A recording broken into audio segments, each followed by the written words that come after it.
To you once again, music lovers, thrill seekers, and conversationalists all across a fruited plain. Ladies and gentlemen, the shift has hit the fan. Great to have you here. Telephone number, if you want to be on the program, 800-282-2882. The email address, lrushbo@eibnet.us. I've been running a test all morning long. Been asking people, so what is the big news today? What do you think the big news is? And I have not got a consensus of answers. And it is the most amazing thing. What happened yesterday, folks? Stick with me on this now. What happened yesterday? What happened yesterday was we had opening round of hearings into what? The impeachment of the President of the United States for the, fourth time in 300 years, 250 years. Fifth time? Fourth or fifth, regardless. You know what the lead story on the Drudge Report right now is? A marital spat between Kellyanne Conway and her husband, George.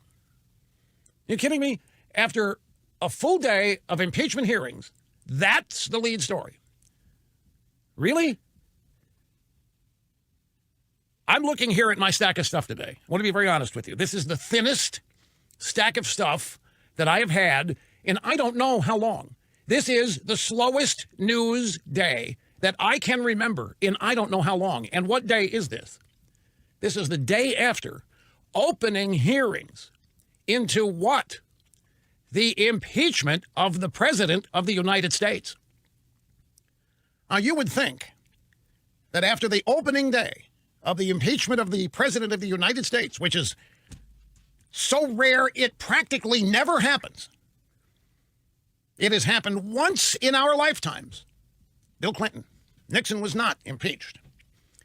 You would think that after 3 years of all of the alleged crimes that Donald Trump has committed, all the alleged scams, the collusion with the Russians to steal the election in 2016, all of this that we have been subjected to daily, 7 days a week, 31 days a month, 365 days a year, for 3 years and counting.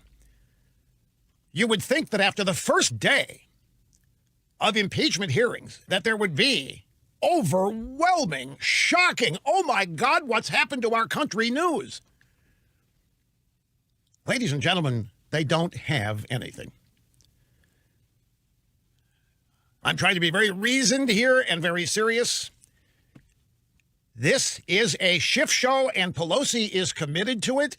And I am telling you right now that if she could find a way out of this, she would. They don't have anything. They didn't have anything to start with. They never had collusion with Russia. They never had any of the things they told us that Donald Trump did. After the first day, we had two witnesses, and neither of the two witnesses at any time in their lives have ever had direct contact with the President of the United States. They are the star witnesses. They were the witnesses that were going to create the inertia that would lead to the public clamoring for the removal of Donald Trump. There is no clamoring today for the removal of Donald Trump. The media doesn't even have anything to make a bombshell out of. There literally was nothing yesterday. And I'm telling you that Schiff and Pelosi know exactly how bad this show is playing. They are not confident. They're going to have to make another pivot. They're going to have to change directions. They're going to have to do something if they're going to save this because, folks, there is nothing. So the big news of the day is Kellyanne Conway and her husband in a marital spat over an interview that she gave Wolf Blitzer on CNN. The news of the day is not whatever happened in those hearings yesterday. The second big news of the day is that Deval Patrick is going to get into the Democrat presidential sweepstakes. Really? On the day after the President of the United States underwent the first day of impeachment hearings, where's the news about it? Oh, you can find it if you tune into CNN, but folks, you don't find it. There really isn't anything. It's striking. My instincts yesterday that they had nothing have been more than confirmed overnight and today.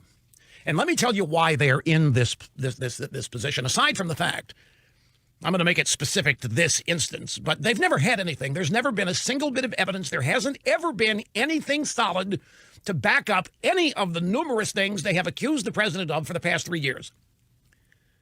If it was solid, it would have all come out yesterday. This was the impeachment of the president of the United States, and there isn't a thing that anybody can remember about this yesterday. There isn't one element of it that stood out that everybody's talking about and saying, oh my God, we didn't know that. Oh my God, can you believe that? I mean, this was a flat line with two dry ball witnesses who couldn't even testify to direct knowledge and communication with the president of the United States.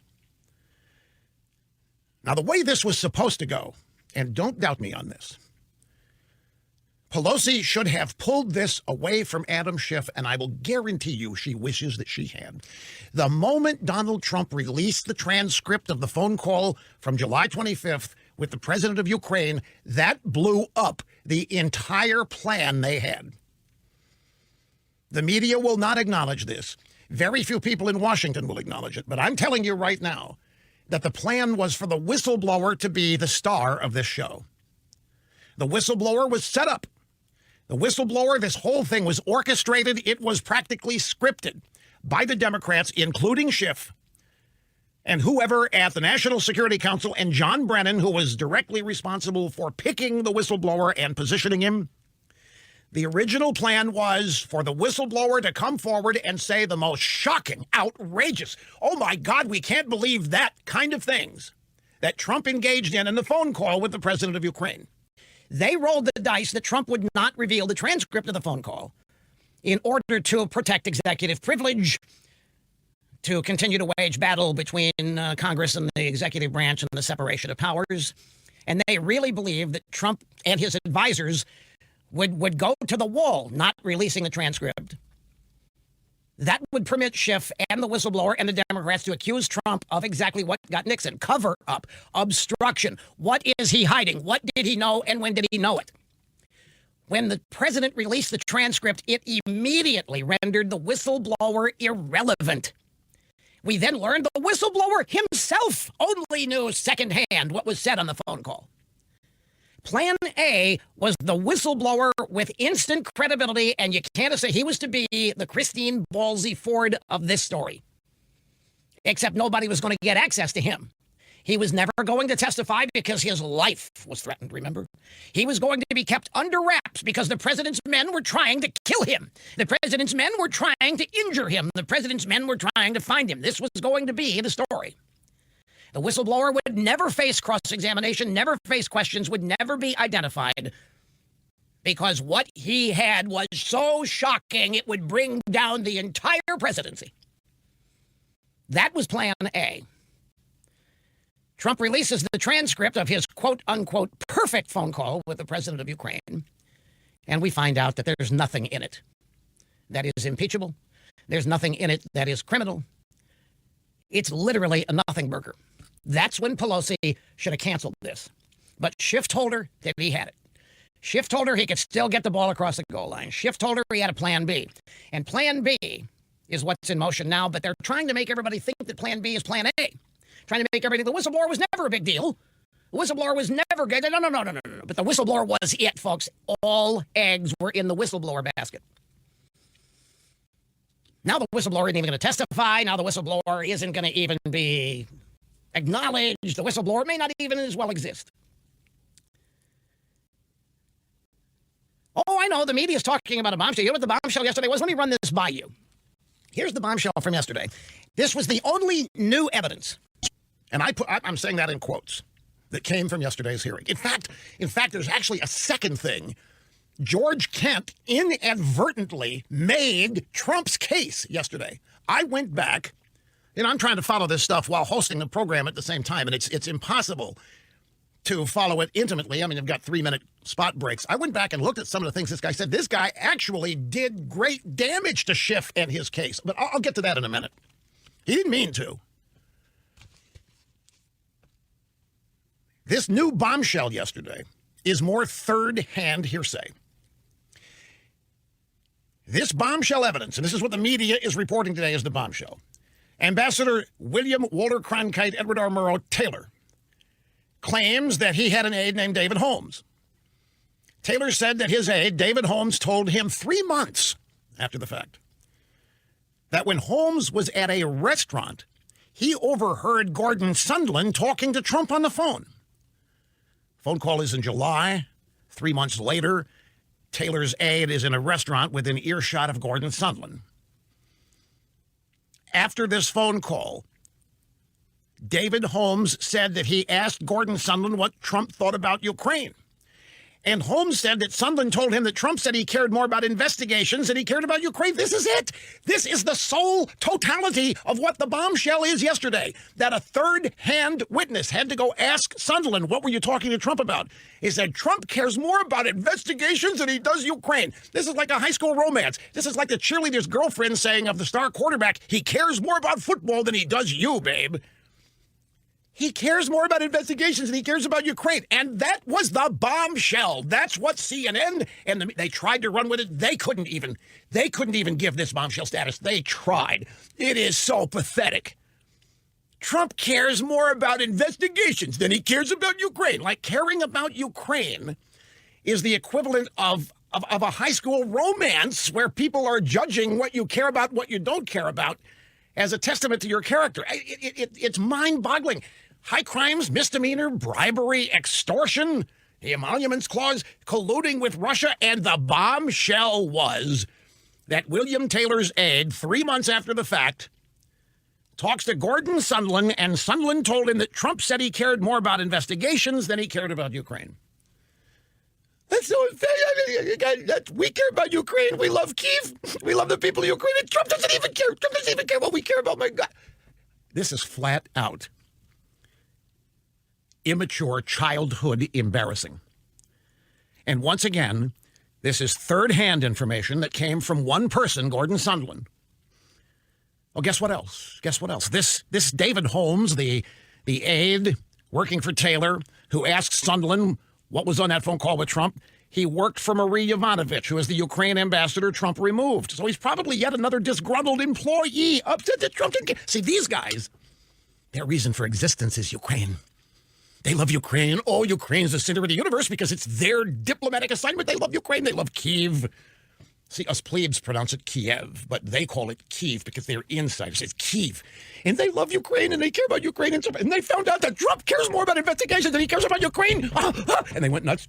And this is the basis. This is the bombshell that Trump's got to go. He doesn't care about Ukraine. Supposedly. It's all hearsay anyway. The fact that there are adults literally reacting as though this is one of the single greatest offenses a human being could commit. He cares more about investigations than he cares about Ukraine.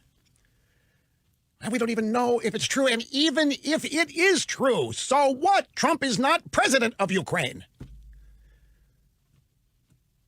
But that was it. Regardless what you think of it, that is the bombshell. That's why Kellyanne Conway and the spat with her husband is the lead story on Drudge. That's why today my stack of stuff is thinner than it has been in years. That's why today is the slowest news day that I can recall. This is going to be a day where I'm going to have to be doing a lot of vamping because the news media is so depressed they have not reported on anything else. Everybody is in a collective mood of despondency because they all know that yesterday was a complete and total bomb.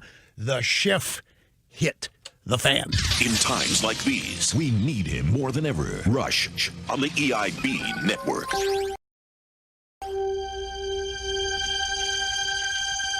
What is the big news right now on the cable networks? It's not just Fox, but CNN. A school shooting in Southern California, Santa Clarita.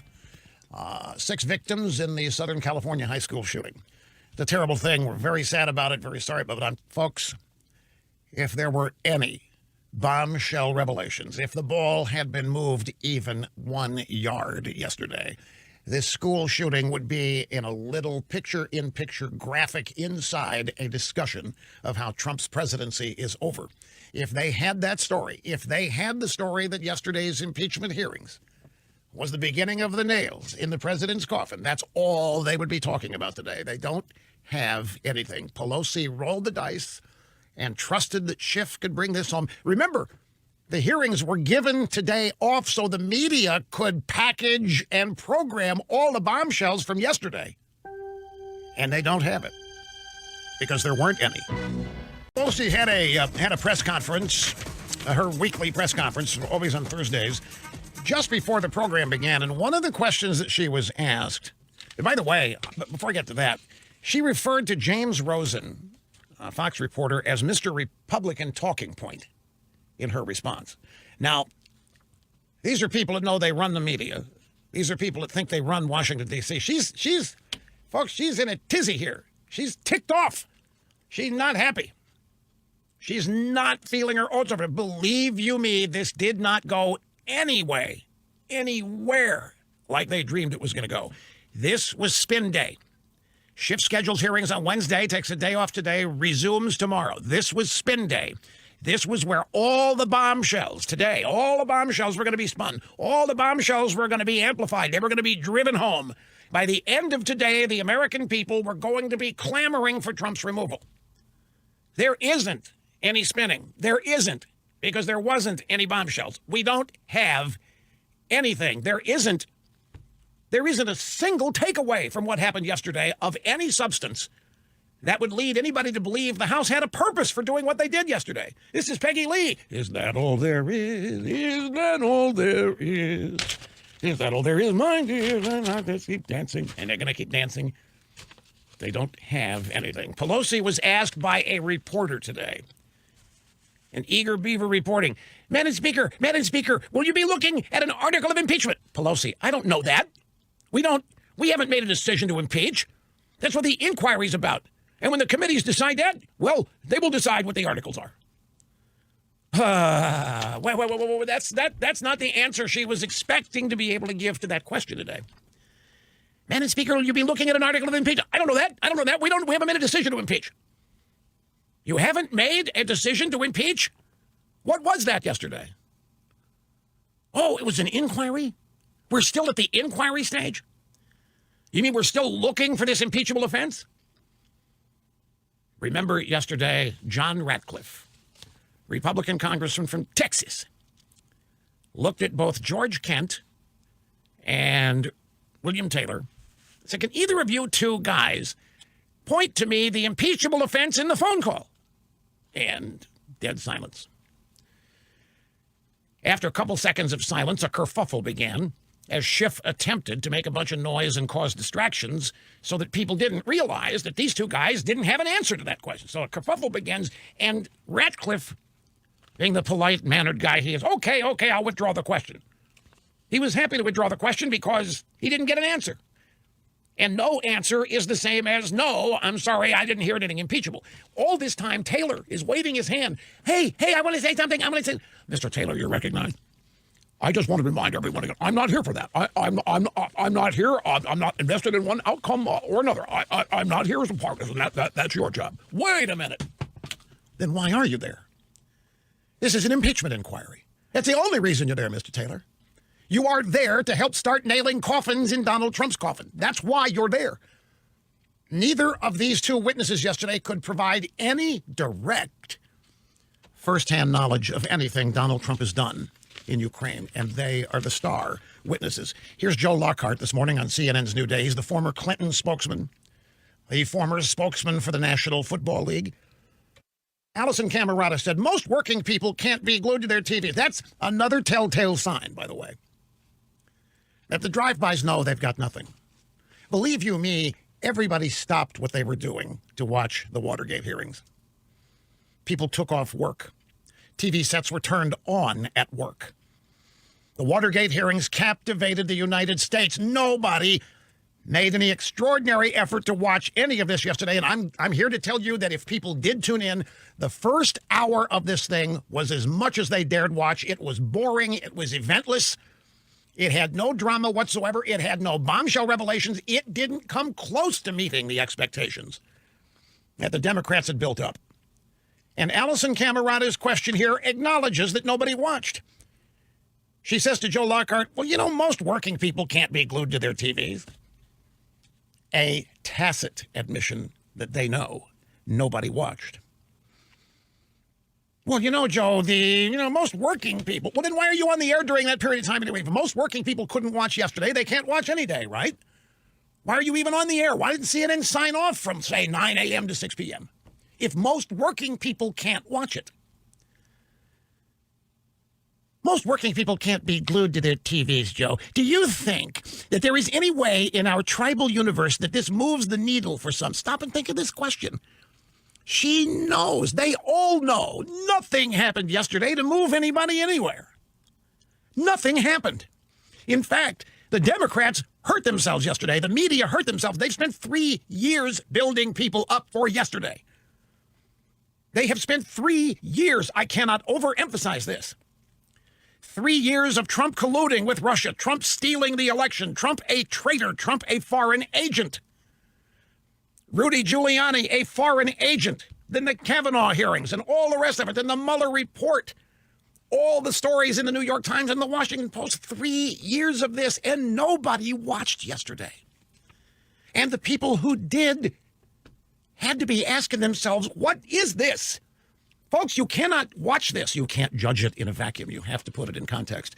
And they had built this country up. Expectations that this was going to be the beginning of the end. Finally, we're there. We got Donald Trump now. We got him on a phone call with the president of Ukraine. And the question, essentially, Joe, nobody watched yesterday because there was nothing in there. You think there's any way in our so partisan universe, is there any way that what we did yesterday can somehow still work, even though we know that it didn't? Republicans did what they needed to do, which was they just need to give their base something to hold on to. And I think their best argument was the simplest argument, which is the aid went through and there were no investigations. Now, it's a argument that falls apart with one more piece of information, but they're not going to get that from Fox News. They're not going to get that from Rush Limbaugh. So I think there's nothing there that moves the hardcore MAGA base. There was nothing there that moved the hardcore MAGA base away from Trump, exactly. But there was nothing there that moved the great unwashed, the independents, the moderates. There was nothing there to move them to your side, Joe. And that his answer is a tantamount admission. Well, the Republicans, you know what? Their best argument was the simplest argument. The aid went through. There were no investigations. Yep, this baby is over, folks. The aid went through, and there were no investigations. Doesn't matter whether Trump likes investigations more than he likes Ukraine. Ukraine got the money, and there were no investigations. And Lockhart says the argument falls apart with one more piece of information, but he doesn't provide it. He then goes into, and the American people are never going to know what it is because of Fox News and Rush Limbaugh. Oh, poor people, they can't overcome us, folks. No matter how hard they try. The New York Times, the Washington Post, ABC, CNN, MSNBC, ABC, NBC, CBS, Los Angeles Times, USA Today, you name it, and the American people aren't going to know the truth because of Fox News and Rush Limbaugh. It's so unfair. It's so unfair. We had Trump. We had him right there. We had him right there. Trump was gone. And they got nothing. And look what they've put the country through in the process of this. Remember Harold Ford. Don't forget Harold Ford earlier this week talking to Brett Baer on the Fox News channel. He said, I won't be surprised if after this thing gets to Friday, Pelosi sees there's no chance of a bipartisan vote on this, that she just decides to pull it. Don't forget Harold Ford said that. Here, Jeffrey Toobin, one more soundbite, CNN as well. This was yesterday afternoon, and yet another telltale sign of how deflating, disappointing, depressing all of yesterday was. The one criticism of these two witnesses, which I think is very much legitimate, it's not really a criticism, it's just a factual statement, is that neither of them had direct contact with the president. Ever. And, that's a problem if you're going to impeach the president. You think? You think neither of these two witnesses ever had any personal contact with the president? They cannot testify to anything Trump did or said. All they can do is what they did. Well, somebody told me that had told them 3 months ago that it got passed on to them. By the time I heard, it was fourth or fifth hand. But what I heard was that the president likes investigations more than he likes Ukraine. That. I'm not exaggerating. That was the news yesterday. That was it. That's the bombshell. Let's see what's on cable news. Still talking about the school shooting in California, folks. Still not a word on this massive first step toward getting rid of Donald Trump yesterday in the House of Representatives. No rush, and you'll know the truth on the EIB network.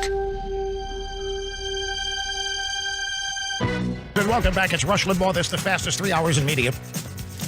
A sheer delight to have you with us. The phones are going to start in Savannah, Georgia. John, great to have you on the EIB network, sir. Hello. Hello, Rush. Thanks for having me on. You bet. Hey, at the top, in one of the Fox News, I think right before your opening monologue, Nancy Pelosi was quoted as saying she couldn't guarantee, I'm paraphrasing, that the House would vote on impeachment. So I think your point is very valid. They're about ready to throw in the towel, and she wishes she could pull. All right, now, look, right. Wait a second. You are the second person who's told me this, and I can't find verification of it. So I need to ask you, did you actually hear her say it, or did somebody else say that she said it? No, this was a soundbite from her. And did she say something? Did a reporter say, will you be looking at an article of impeachment? Did she say, I don't know that. We haven't made a decision to impeach. That's what the inquiry is. Or did she flat out say that they are not going to vote on impeachment? She said the possibility was there that they would not vote. And that was it. Again, I'm paraphrasing, but that was Fox News, and then right after that, you went into the facts that they are running out of steam on this and that the plug needs to be pulled. And I think she realizes that. She also made another interesting statement asking Trump to come offer exculpatory evidence, which shows that they're running out of ammo. Mr. President, give us something we can twist and turn around.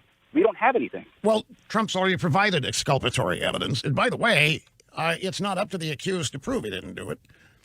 Although in Trump's case, we could probably throw that out the window. The phone call is the evidence. The phone call transcript is the evidence that the whistleblower and everybody else is lying about this. The phone call is the exculpatory evidence. That's the problem they've got.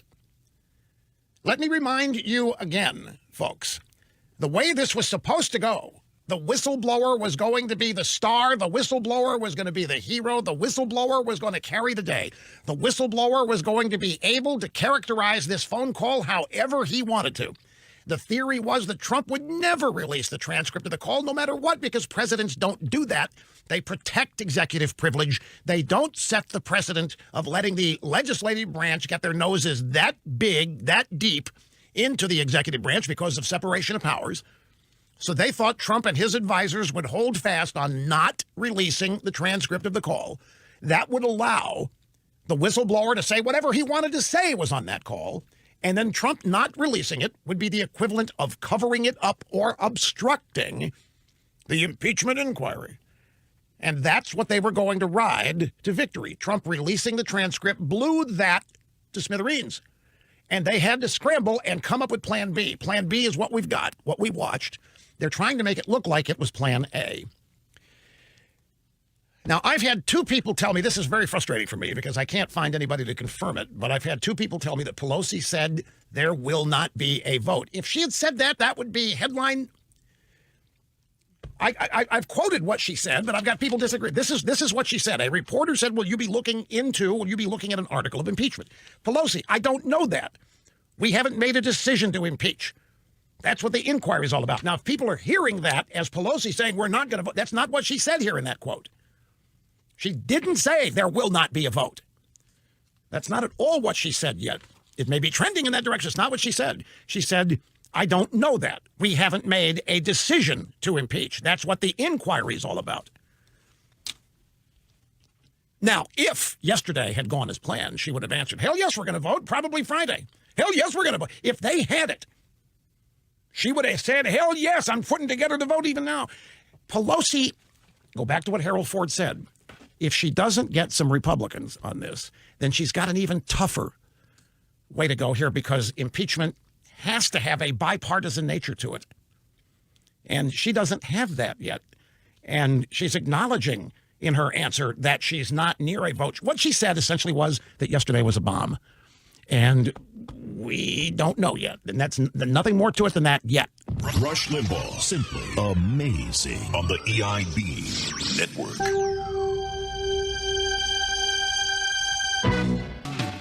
Hi, folks. Welcome back. Great to have you. Rush Limbaugh and EIB Network. We are here behind the golden EIB microphone and doing play-by-play of the news. One of the slowest news days I can recall in recent broadcast memory. 800-282-2882 is the number. So a bunch of people in the email, rush. You're making a mistake. Don't act like this is over. Folks, don't misunderstand me. I'm talking about yesterday. Remember, I am the guy who said this is going to be like Kavanaugh. As they try things and they fail, another one's going to pop up. They don't know this is bombed out on them yet. I mean, some of the network people do. You can tell by the questions. You can tell by the answers. Look, in a self-contained way yesterday, as a self-contained day, was a bomb. It doesn't mean in their minds their whole effort has bombed out. It's just that yesterday was a bomb. It didn't produce anything. There was nothing memorable. There was nothing mind-blowing. There was nothing of any substance that's going to even shock anybody. They had literally nothing yesterday, and they built everybody up to expect that it was going to be one bombshell after another yesterday. And they had two witnesses that can't even testify directly to anything the president's done or said because they've never spoken to him and they haven't met him. So yesterday was a bomb, but it doesn't mean that they're cashing it in. And Pelosi has not said there isn't going to be a vote. They're going to do the hearings again tomorrow, and they're going to hope to try to come up with something to make up for the bomb that yesterday was. There are a lot of people have a lot riding on this, especially Adam Schiff, but all of the Democrat Party and Pelosi. So of all people not seduced by any of this, fear not, my friends, it isn't me. I'm just telling you in a flat-out factual way that yesterday was a total disaster. And it was not what anybody on the left was expecting.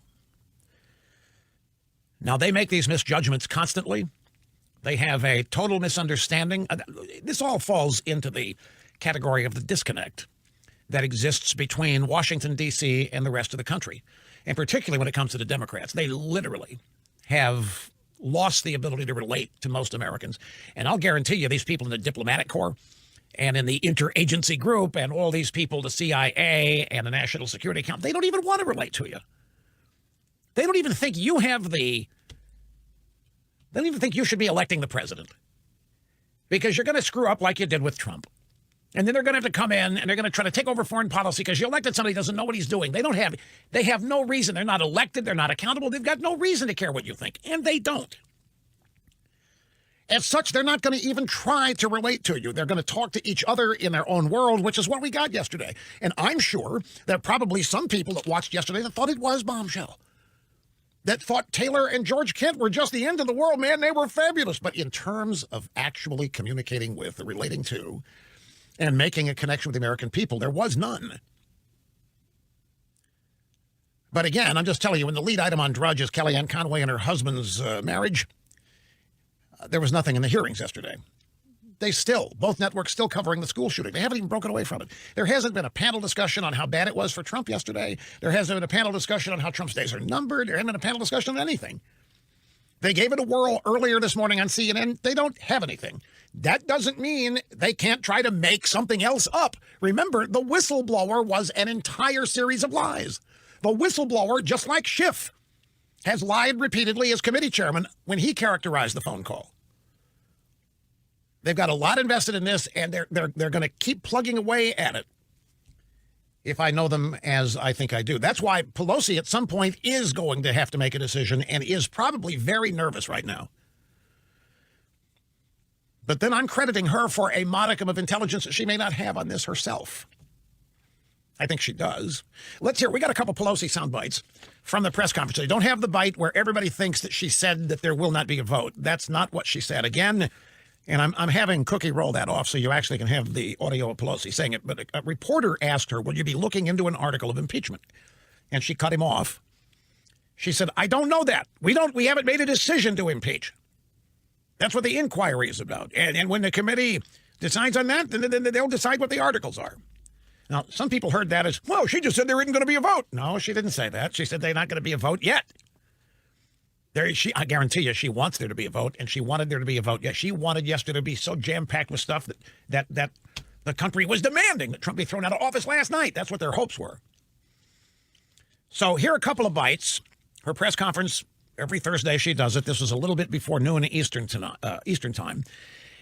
CBS Infobabe Nancy Cordes. You talked about bribery. That's a very, very serious charge. We talking Latin around here, improbacionum from anyone. Quid pro quo, bribery, and that is in the Constitution attached to the impeachment proceeding. So what was the bribe here?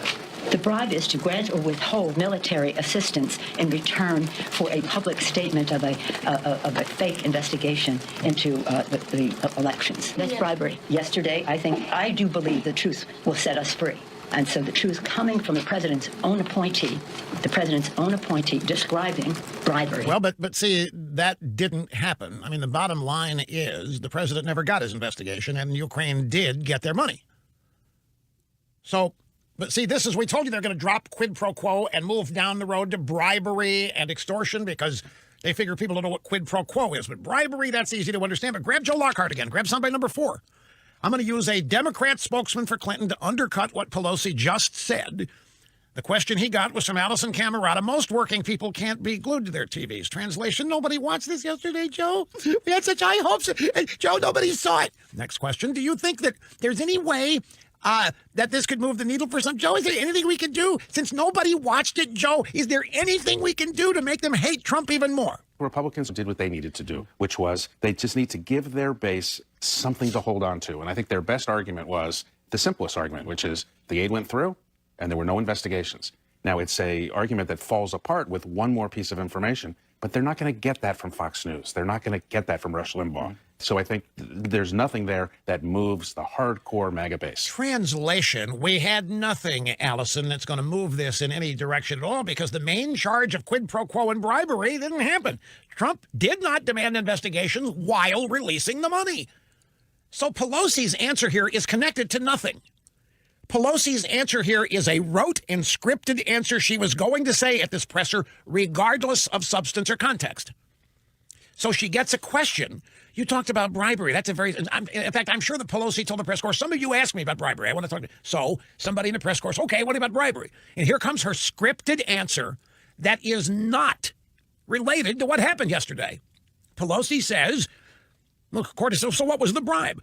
Well, the bribe is to grant or withhold military assistance in return for a public statement of fake investigation of the elections. That's bribery, except it didn't happen. There still haven't been these mythical investigations, and Ukraine got their money, as Lockhart just pointed out. So Pelosi's answer here is a generic, scripted answer that she just wants the media to report to continue this lying mischaracterization of what Trump did. And she's trying to erase the fact that nothing happened in the hearings yesterday.